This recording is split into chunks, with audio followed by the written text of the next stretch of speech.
Imagine for a moment that you are the youngest child in a family of 10 people. By any country's standards, that's an awfully big family. Further imagine that the size of the house you live in can only comfortably fit 8 people because your parents don't have enough money to buy a bigger house.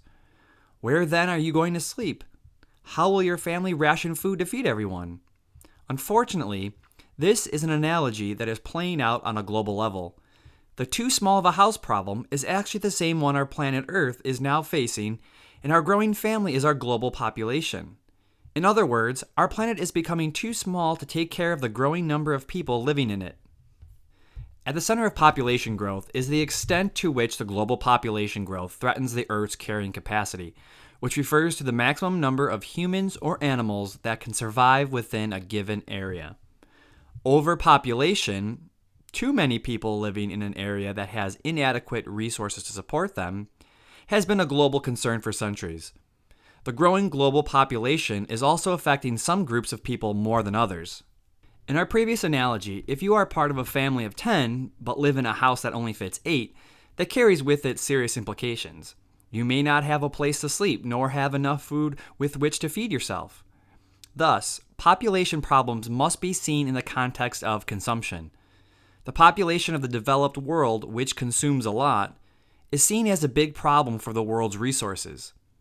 What is also problematic is that, on the whole, even though the developed world has relatively stable or declining populations, and while the developing world has rapidly increasing populations, developed countries often control and use more of our global resources than the developing world does.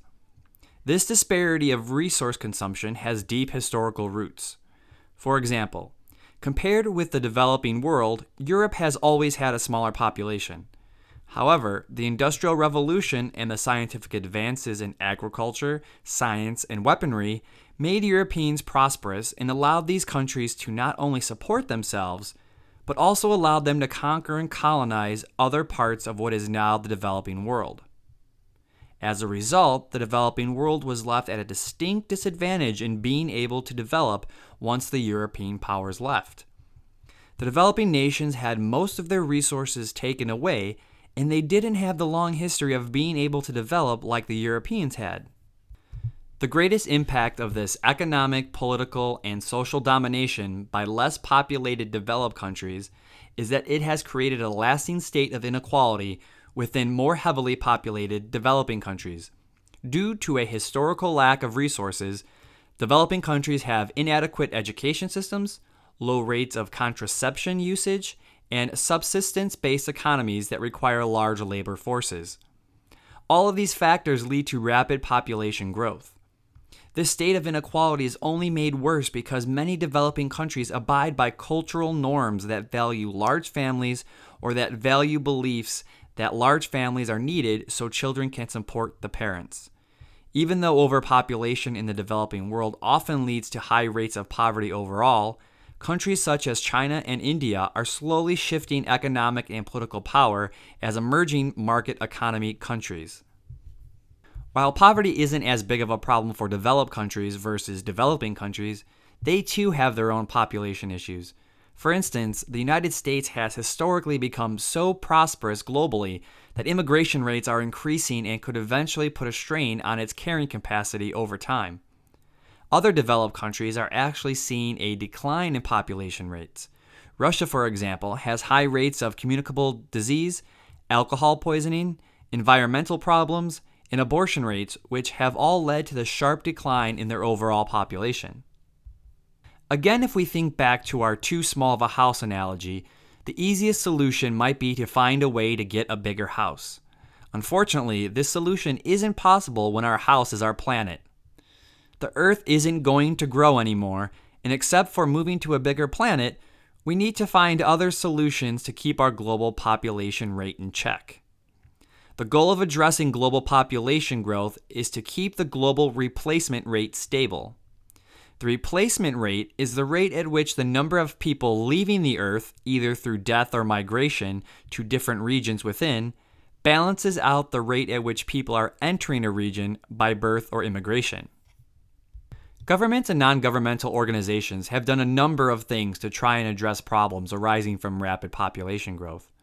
For instance, it is generally agreed that women's level of education strongly influences fertility rates. Education helps influence things such as choices to use contraception, the age of marriage and childbearing, as well as employment opportunities outside the home. Thus, educating women has been a solid option for population control. There have also been more controversial approaches to curbing population growth, such as China's one-child policy. China established the State Family Planning Bureau to formulate policies and procedures for enforcing the one-child policy.